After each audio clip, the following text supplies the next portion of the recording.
물론 이제 요즘도 지금도 그렇지만은 이제 현대 교회의 신앙이 개인주의적인 신앙관으로 많이 치우쳐져 있다, 이런 생각 혹시 해보셨습니까? 우리 신앙하는 스타일 있잖아요. 관점이 우리 신앙생활을 보통 하는 한국 교회의 그 신앙생활의 어떤 그런 뭐랄까요, 스타일, 관점, 이런 것들이 이제 개인주의적인 것 쪽으로 많이 가 있다는 거예요. 그럼 생각해 보세요. 주님은 우리를 교회로 부르셨어요. 이 교회 장소로 부른 게 아니라 공동체인 존재로 저희들을 불러 주셨다는 거예요. 그런데 현대 교회가 그런 공동체성이 많이 약화됐다라는 생각이 드는 겁니다. 이런 겁니다. 흔히 교회에서 이런 질문들을 하죠. 이런 질문 받아보셨습니까? 너 하나님 만나니? 하나님 만나야 돼. 이 수련회 가서 꼭 하나님 만나고 와. 이런 얘기들. 신앙생활을 잘 하려면은 하나님을 만나야 된다. 그리고 뭐 어떤 애가, 우리 종원이가 수련회 갔다 오더니 하나님을 만났어. 완전히 달라졌어. 들어봤니? 그런 표현들을 우리가 많이 하잖아요. 언뜻 듣기에는 맞는 말처럼 들려요. 틀린 부분이 없는 것 같습니다. 그런데 이런 종류의 신앙생활을 우리가 자꾸 이렇게 뭐랄까요, 권하고 있고, 그러다 보니까 개인이 하나님께 잘 나아갔는가, 개인이 하나님을 만났는가, 이런 부분에 포커스를 맞추고 자꾸 신앙생활을 하다 보니까 이제 원래 우리를 하나님이 공동체로 불러주셨는데, 그러니까 주님은 아브라함 한 사람이 복받는 게 목적이 아니었다는 얘기를 제가 주구장창 했습니다. 주님은 모든 민족에게 복을 끼치기 위해서 아브라함을 시작하신 거예요. 그러면 우리가 지금 하나님 만났니? 물론 그게 이제 시발점이지만, 그거로부터 시작이 되지만, 너무 그쪽으로만 포커스를 맞추고 한국 교회가 또 요즘 모든 교회들이 그렇게 성도들을 이끌고 가고 있는 것은 아닌가, 이런 생각이 드는 부분이라는 거죠. 오히려 우리는 하나님을 만났는가, 하나님과 1대1의 관계가 중요합니다, 뭐 이런 얘기들을 많이 하지만, 그런데 하나님은 오히려 공동체에 관심이 많으세요. 늘 이스라엘 백성들 복수로 그들을 만나시길 바라시고, 그들이 하나님께로 돌아오길 바라시고, 우리는 하나님께 집중하는데 하나님은 다른 작은 소자들에게 관심이 많으세요. 작은 자들, 예를 들면 뭐 이웃들, 성도들, 작은 자들, 가난한 과부와 고아와 객, 많이 들으셨죠, 저한테. 요한일서 이런 말씀이 있습니다. 누구든지 하나님을 사랑하노라 하고, 여러분 많이 하잖아요. 우리가 주님 사랑해요, 사랑한다고 많이 고백하잖아요. 근데 주님을 사랑한다고 하고 그 형제를 미워하면 이는 거짓말하는 자다. 보는 바 그 형제를 사랑하지 아니하는 자는 보지 못하는 바 하나님을 사랑할 수 없느니라. 요한일서 4장 20절에 있는 말씀이라는 거죠. 그러니까 우리는 하나님께 관심이 있는데, 하나님은 우리가 형제를 어떻게 대하는가에 관심이 있으시다는 거예요. 현대 교회, 어떤 기독교의 큰 흐름이 지금 말씀드린 이런 개인주의적 신앙, 그래서 오직 하나님 신앙, 그래서 하나님 잘 만나야 돼, 막 이런 쪽으로만 자꾸 이렇게 뭔가 강조가 돼가고 있는데, 지금 말씀드린 이런 문제점을 자각하는 사람들이 생겨났어요. 그래서 그에 대한 반작용으로 어떤 흐름이 또 나타나는가 하면 공공신학이라고 하는 겁니다. 공공신학. 공공이라고 하는 것은 이 퍼블릭한 그런 걸 얘기하는 거잖아요. 공동체성을 주목하고 거기에 회복과 하나님의 정의가 실현되는 그런 쪽에 강조를 많이 하는 반작용적인 어떤 신학의 흐름이 생겨났다는 것이죠. 여기에 주제는 말씀드린 대로 사회정의 실현, 뭐 이웃 돕기, 이웃 섬김, 이런 쪽에 강조점이 있는 신학인 겁니다. 그런 신학을 따르는 교회들, 성도들은 그런 쪽으로 많이 가겠죠. 그런 활동들을 많이 할 겁니다. 여기 말씀드린 것 같이 하나님의 마음은 성도들에게 있다고 했어요. 소자들에게 있다고 그랬고, 작은 자들에게 있고, 고아와 과부와 객, 세상에서는 괄시받고 무시받고 천대받는 그 사람들한테 하나님의 마음이 있으니까, 그러니 교회는 그들에게 집중해야 된다, 이런 신학이 이렇게 다시 드러나게 됐다는 거죠. 근데 이제 제가 이 두 가지 축을 살펴보고, 저도 이제 공공신학에 관심이 많았는데, 근데 요즘 살펴보니까 이 공공신학이 좋은데 여기에 또 맹점이 있다라는 것을 발견하게 됐습니다. 그게 뭐냐 하면 일상의 신학이에요. 일상의 신학. 일상.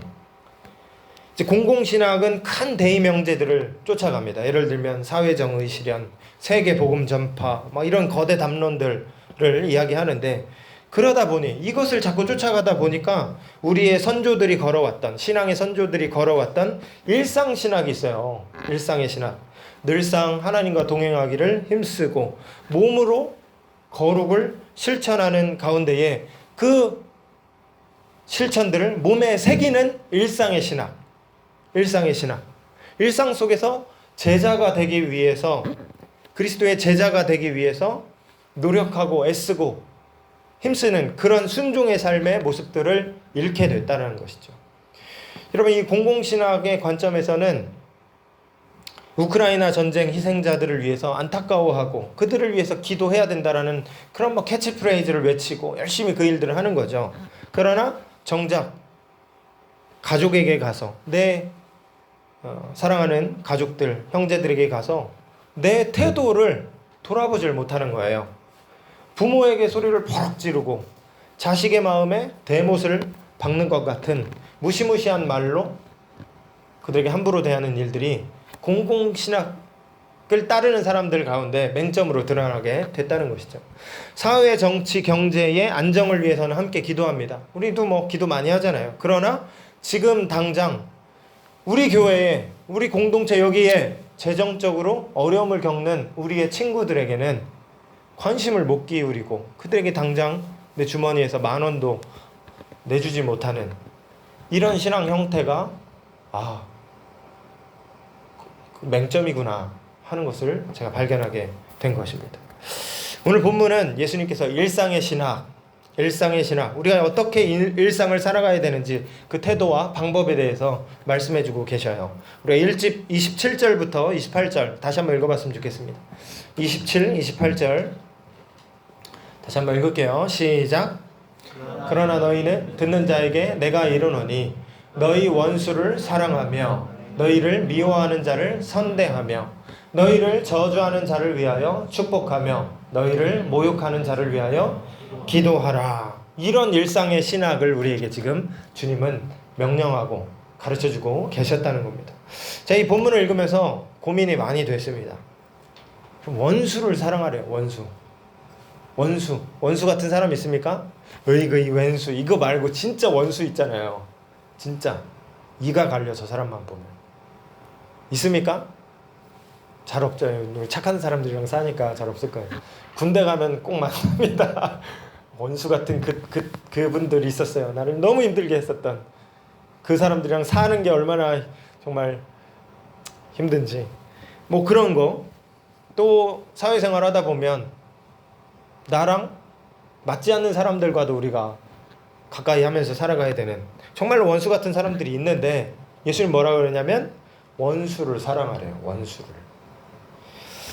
우리가 익히 알고 있는 예수님의 말씀이죠. 그러나 이게 정말 실천 가능한 말씀일까? 제가 말씀을 준비하면서, 설교 준비하면서 곰곰이 생각을 해봤습니다. 너무 어려운 거예요.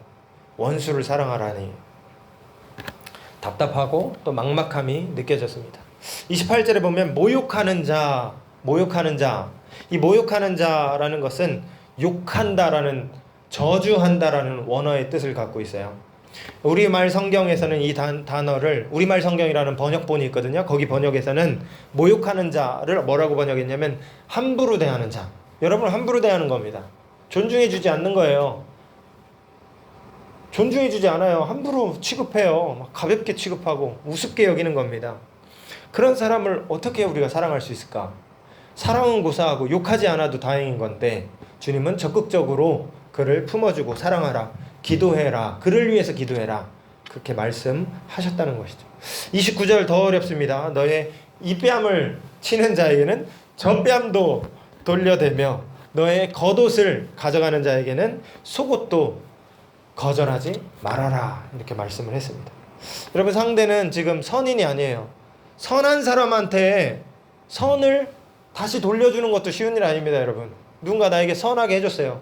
고맙잖아요. 그랬기 때문에 그것을 기억하고 그 사람에게 다시 선을 행하는 것도 나의 수고와 노력이 필요한 부분입니다. 그런데 상대는 지금 선인이 아니죠. 악인이에요. 악인. 내 뺨을 후려치는 아나무인, 후한무치, 이런 나쁜 사람이라는 겁니다. 내 노스페이스 오리털 파카 엄마가 사준 그거를 빼앗아가는, 내 겉옷을 빼앗아가는 그 사람이라는 거죠. 이런 사람에게 예수님은 어떻게 선을 행하라고, 사랑하라고 불가능한 미션을 제자들에게 던져주셨는가. 그 제자가 바로 저와 여러분이잖아요. 어떻게 이 삶을 살라고 지금 말씀하실까 고민이 됩니다. 이 말씀 어떻게 이해하면 좋을까? 어떻게 이 말씀을 소화해야 할까? 문자 그대로 우리가 받는다면 정말 우리는 이런 삶을 살아야 되는 겁니다. 무시당할 것을 감내하셔야 되고, 빼앗길 것을 예상해야 되고, 손해보고 얻어 터지는 삶을 여러분 저가 살아가야 되는 것인데, 정말로 주님은 그것을 우리에게 원하실까? 이런 고민을 하다가 30절을 살펴보면서 엉킨 이 실타래에 풀어낼 수 있는 이 실마리 같은 것을 찾아냈습니다. 30절 이렇게 말씀합니다. 먼저 이렇게 얘기하죠. 내게 구하는 자에게 주며, 내게 구하는 자에게 주며, 내 것을 가져가는 자에게 다시 달라 하지 말며. 그러니까 우리 소유에 대해서 이번에는 말씀하셔요. 아까까지는 뭐 때리고 인격적 모독을 하고 뭐 이런 거였다면, 지금은 이제 소유, 내가 갖고 있는 재산이 있잖아요. 그것을 나눠주는 삶을 살아라, 이런 말씀을 하시는 거죠. 이거 뭐 쉽지 않다, 똑같이 이렇게 생각을 하다가 재물에 대해서, 소유에 대해서 예수님이 일전에 뭐라고 말씀하셨지를 떠올려 보니까 마태복음 6장의 말씀이 생각이 났습니다. 마태복음 6장에 어떤 말씀이 있는가 하면, 거기에서도 예수님이 이 소유의 말씀을 하시는데, 너희가 먹고 사는 문제 때문에 너무 씨름하지 말아라, 예수님 그런 말씀을 하셨어요. 하늘의 새도 들의 아름다운 꽃도 하나님이 다 먹이시고 입히시는데 너희는 그것보다 훨씬 더 귀하지 아니하느냐. 당연히 자녀된 저와 여러분을 먹이시고 입히실 것이다. 예수님은 소유에 대해서 동일하게 이렇게 말씀을 하셨다는 것이죠. 그러니 걱정하지 말아라, 근심하지 말아라 말씀하신 겁니다. 이 말씀을 중심으로 해서 오늘 말씀을 살펴보면, 오늘 말씀 30절 말씀을 보면, 내 것을 가져가는 자에게 도로 달라 하지 말고 그것을 나누어 주어라, 이렇게 말씀하셨는데, 그럼 주님이 우리를 죽이시겠냐는 거예요. 주님이 우리에게 다시 채워주시지 않겠냐는 것이죠. 여러분, 하나님이 우리를 못 잡아먹어서 안달이 난 그런 하나님 아니시죠. 우리를 고생시키려고 작정하신 분이 아니십니다. 그분은 기본적으로 선하신 분이시고 우리를 사랑한다 말씀하시는 그러한 분이신데, 그분이 우리에게 주라고 얘기하십니다. 네 손을 펴서 나누어 주라고 지금 말씀하고 계신다는 겁니다. 그럴 때에는 거기에는 하나님 편에서의 뭐 어떤 선한 의도와 목적이 있지 않겠느냐, 이렇게 우리가 생각해야 된다는 거죠. 주님의 마음을 우리가 이 말씀에서 간파해 내야 된다는 것입니다. 그럼 왜 주님은 우리에게 손해보는 삶을 살라고 하시는가? 사실 그 이유는 나 때문이 아니라 남 때문입니다. 남. 여러분, 30절에 구하는 자에게 주라 이렇게 말씀을 하시는데, 여기 구하는 자라는 표현을 영어로 보면은 beg라고 돼 있어요. beg from you. 그러니까 너에게 구걸하는 자. 여기에서 30절에 나오는 이 사람은 지금 풍요로운 사람이 내 것을 빼앗아가는 그런 상황이 아니라 나에게 지금 구하는 자인 거예요. beg하는 사람인 거예요. 내게 도움을 지금 요청하는 그 사람인 겁니다. 그 사람의 손을 그저 빈손으로 돌려보내지 말라, 나누어 줘라, 이렇게 말씀을 하시는 거죠. 왜 그러냐? 내가 나눈 이 작은 도움의 섬김이 그의 생존의 문제와 관계되어 있기 때문에 너가 그것을 나누어 줘라. 배그하는 사람에게는 손을 펴서 나누어 줘라, 이렇게 말씀을 하신 것입니다. 여러분, 우리가 주님 때문에 손해보는 삶을 살 때 주님이 우리를 그냥 내버려 두시지 않을 겁니다. 가끔 이렇게 우리가 스스로 고민을 많이 합니다. 내가 이거 주님 말씀 따라가다가 나는 거지 되면 어떻게 하지? 나는 이러다가 감정 막 완전히 너덜너덜 걸레와 같이 나는 막 누구한테 맨날 욕먹고 우리 집 망하고 내가 주님 말씀 순종하고 살 때 내가 이렇게 어려운 삶을 살게 되면 나는 어떻게 하지? 누가 나를 케어해 주지? 이러한 걱정들을 우리가 하게 됩니다. 그러나 아니라는 거예요. 아니라는 겁니다. 그렇지가 않다는 겁니다. 주님이 우리가 줘도 우리 자신을 망하게 하지 않는다는 거예요. 38절에 이렇게 말씀합니다. 38절 같이 한번 읽어볼까요? 38절입니다. 시작. 주라 그리하면 너희에게 줄 것이니 곧 후히 되어 누르고 흔들어 넘치도록 하여 너희에게 안겨주리라. 이렇게 말씀했어요. 우리가 주면요, 내가 손을 펴서 주면 하나님이 우리한테 주신대요. 여러분이 주면 하나님이 이제 여러분에게 주시는 겁니다. 얼마나 주십니까? 후히 주신대요. 후히. 누르고 흔들어서 넘치도록 할 정도로 너에게 안겨주겠다. 이렇게 말씀하시는 겁니다. 나는 친구에게 내 용돈 중에 얼마를 나도 용돈 그거 참 빡빡하게 한 주 용돈 받아서 그 대학생활 하면서 어렵게 사는데 근데 걔는 너무 힘들어요. 걔랑 나누어서 한 끼를 대접하는 겁니다. 그러면 하나님 어떻게 해주십니까? 나를 만찬으로 초대해 주신다는 거예요. 후히 주신다는 겁니다. 나는 작은 빵 하나를 나눴는데 주님은 우리에게 저녁 만찬에 초대해 주신다는 거죠. 그 약속을 믿고 여러분 손을 펼 수 있겠습니까? 이런 삶을 살아갈 수 있겠습니까? 그래야 된다고 말씀을 하시는 거죠. 이어서 이런 말씀도 있습니다. 38절 하반부인데 너희가 헤아리는 그 헤아림으로 너희도 헤아림을 도로 받을 것이다. 여기 보면 same measure 이렇게 돼 있죠. same measure. 이게 측량하다 이런 뜻이 있어요. 측량. 그러니까 너가 주는 만큼 주님도 그 방법대로 그 양만큼 그 모습 그대로 너에게 해주실 것이다. 이렇게 말씀하시는 겁니다. 이웃을 향해서 인색하게 대하고 생존의 위협에 처한 이웃의 눈물을 닦아주지 않고 오로지 나 하나님 나 도와주세요. 내 기도 우리가 처음에 그런 신앙생활로 한국교회가 많이 간다는 문제 제기로 제가 시작을 했잖아요. 이런 삶으로 우리가 살아갈 때 주님도 그렇게 우리를 대우해 주신다는 거예요. 그런데 내가 손을 펴고 나눠주는 삶을 살 때 주님이 오히려 내 손에 채워주시는 같은 방법대로 해주시는 그러한 일들을 경험하게 해주시겠다 말씀하고 계시는 겁니다. 32절 이하에서는 예수님이 제자들에게 설득하십니다. 이렇게 말씀하시죠. 설득하시는 거예요. 만약 너희가 사랑받을 만한 사람을 사랑한다면 여기에 무슨 상을 기대할 수 있겠느냐. 죄인들도 악인들도 여러분 극악무도한 악인들도 자기 가족들을 사랑합니다. 강도도 바깥에서 나쁜 짓 하고 다니는 사람들도 처자식이 있으면 그 사람들에게 선을 행하잖아요. 근데 사랑할 만한 사람을 사랑하는 것에 무슨 상이 있겠느냐. 사랑할 수 없는 자를 사랑할 때 그럴 때 상이 있지 않겠느냐. 주님 그렇게 우리에게 설득하고 계시는 겁니다. 여러분 결코 쉬운 길이 아닙니다. 저도 솔직히 생각해 봐서 이게 쉬운 길이 아니기 때문에 설교를 준비하면서 고민에 빠졌습니다. 그런데 생각해 보면 주님이 제자들의 삶에 대해서 한 번도 쉬운 삶이라고 얘기한 적이 없어요. 제자의 삶은 예수님을 따라 사는 삶입니다. 거기에는 고난이 있다고 주님은 말씀해 주셨다는 것이죠. 그러나 우리가 예수님 때문에 그 길을 감내하고 힘써 순종하는 삶을 살아갈 때에 주님은 우리에게 후히 주시겠다. 영광과 칭찬으로 우리에게 후히 갚아주시겠다 약속해 주신 것입니다. 여기에 무엇이 필요하냐면 믿음이 필요해요. 믿음. 주님 약속을 믿을 수 있겠느냐. 믿고 그 삶을 향해 걸어갈 수 있겠느냐. 우리 모두의 믿음이 필요한 부분인 것입니다.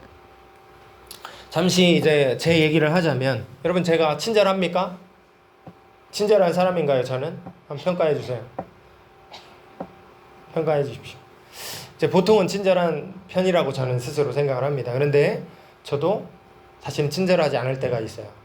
그러니까 구도자의 입장에서 여전히 저도 부족함을 느끼고 친절하지 못하게 반응하는 저 자신을 발견할 때가 있습니다. 여러분 제가 교회에서 여러 사람들을 만납니다. 제 일은 사람을 만나는 일이에요. 근데 이렇게 하다 보면 때로는 무례한 사람들을 만납니다. 때로는 저를 존중해 주지 않고 저에게 불쾌감을 반복해서 표현하는 사람, 함부로 저한테 행동하시는 성도님들을 만나요.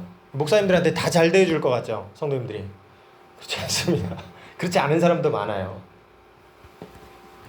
이런 사람들을 만날 때 만나는 것 자체도 어렵지만 계속 만나야 되니까. 근데 내가 그들을 어떻게 반응해야 되는가, 이 부분이 저한테는 굉장히 난감한 부분입니다. 어릴 때는 이제 착한 목사 컴플렉스처럼 모두에게 착한 사람이어야 해, 나는 착한 사람이어야 해 하면서 막 꾸역꾸역 나를 감추고 누르고, 그래서 착하게 대응하려고, 나한테 함부로 대하시는 분에게도 그래도 웃으려고 노력하고 함부로 그냥 이렇게 잘 하려고 노력을 했습니다. 근데 그게 결국엔 터지더라고요. 어떤 상황이 되면 그 사람을 많이 참아왔잖아요. 근데 결국 그게 빵 하고 터져서 심각한 관계에 어려움을 겪는 거예요, 그 사람이. 예를 들어 그 사람이 장로님이면 어떻게 할까요? 제가 목사고 저랑 관계하는 어떤 부서의 장로님이에요. 그러면 이제 그 부서 사역하는 동안 계속 불편한 겁니다. 그러니까 이런 부분이 교회에는 있고 저한테는 애로사항이 있는 겁니다. 그래서 제가 이런 문제를 어떻게 해결하면 좋을까 하다가 이렇게 좀 생각을 해봤습니다. 그냥 척하지 말자. 착한 목사인 척하지 말자. 웬만하면 제가 참습니다. 그런데 지속적으로 무례하게 굴거나 함부로 대하는 분들이 있다면 그냥 솔직하게 대응하자, 이렇게 마음을 바꾼 거예요. 그러니까 어떻게 됐는지 아십니까, 여러분? 저한테 무례하지 않습니다. 효과가 있었어요. 저를 쉽게 생각하지 않는 거예요. 호락호락하지 않으니까 성도님 네 허허실실하지 않으니까 가볍게 여기지 않는 겁니다. 근데 여기에 또 다른 문제가 발생했어요. 뭐냐면 오늘 이 말씀과 맞지 않는 거예요. 성경 말씀이랑 충돌하는 지점이 생기게 됐다는 것이죠. 오늘 예수님 뭐라고 말씀하시냐면 악인에게 선하게 대해라. 달라는 자에게 거저 줘라. 뺨을 치는 자에게는 다른 뺨도 돌려대라 라고 하셨는데, 지금 제가 가고 있는 길은, 이 삶의 태도는 주님이 지금 오늘 이 본문에서 얘기하신 삶의 태도와는 많이 다르다라는 게 저한테는 또 하나의 가시처럼 바뀌게 됐다는 것이죠. 솔직히 얘기하면 저는 아직 이 문제를 다뤄가고 있는 과정 속에 있습니다. 아직 다 해결을 못했습니다. 근데 정답은 알아요. 어떻게 해야 되는지. 뭐냐면 주님 말씀에 결국 순종해야죠. 주님 말씀대로 따라 살아가야 되는 겁니다. 때로 내 감정이 상하게 되고 내 물질에 손해를 입게 되더라도, 나눠주면 여러분 내 물질에 손해를 입잖아요. 그러나 주님 말씀에 순종하고 살아가야 된다. 이게 제자의 길이다. 주님이 원하시는 길이다 라는 걸 제가 알게 되었습니다. 그리고 조금 더 나아가서 우리가 이렇게 살면, 주님 때문에 희생을 각오하는 삶을 살게 되면 주님은 우리를 내버려 두시지 않는다는 거죠. 그렇게 당하고 그렇게 짓밟히는, 그렇게 희생하는 그 자리에만 주님은 두시지 않는다는 거예요. 주님은 그 자리에서 우리 손을 잡아주시고 우리의 형편을 돌봐주시고 다시 우리에게 채워주시며 우리를 인도해 가실 것이다. 오늘 성경을 통해서 주님은 약속해 주신 겁니다. 그러니 여기에 우리의 믿음이 필요한 부분이라는 거죠. 이 말씀을 믿을 수 있겠느냐는 거예요. 믿고 나눠줄 수 있겠냐는 겁니다. 믿고 이 뺨을 다시 댈 수 있겠냐는 거예요. 여기에 믿음이 필요한 영역인 것이죠. 제가 요즘 이제 독서 동아리 교회에서 그 시작을 했습니다. 그래서 이제 목요일 날 오전에 만나는데 종원이 신청을 했고 지금 또 용규도 신청을 했는데 용규는 이제 좀 나와야 됩니다.